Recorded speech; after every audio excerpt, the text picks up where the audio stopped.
Əfsanə xanım elə çox məktəblərlə, 3 nömrəli məktəb, 10 nömrəli məktəb. Bu məktəblərdən, o gözəl qiraətçilərdən biri də Aylin xanımdır. Aylin xanım həm anası şairə olduğuna görə şeirləri çox sevir, həm də Dilbər xanım müxtəlif tədbirlərdə Aylin xanımı dəvət edir.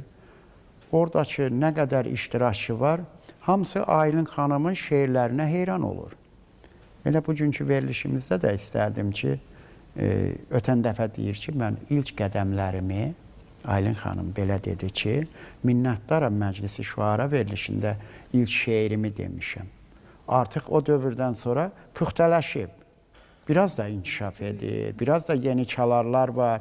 Bayaq mənə deyir ki, Aylin xanım, ən böyük arzum Nərman Həsənzadəni görməkdir.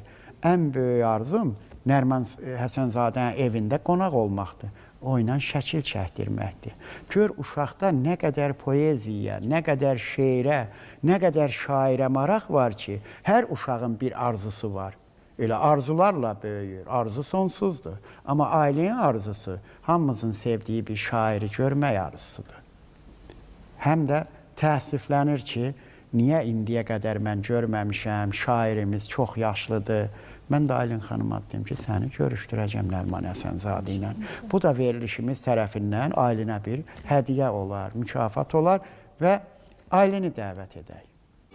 Mən də bizi izləyən hər kəsi və burada əyləşən qonaqlarımızı salamlayıram.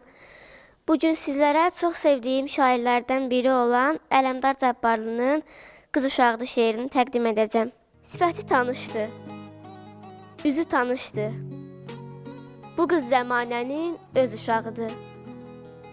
Məni görən gündən yalan danışdı. Dedi inanacaq, söz uşağıdır. Üzdü işvə məni, üzdü naz məni. Bu yollarda az gözlətdir, az məni. Dedi kənddən gəlib, anlamaz məni.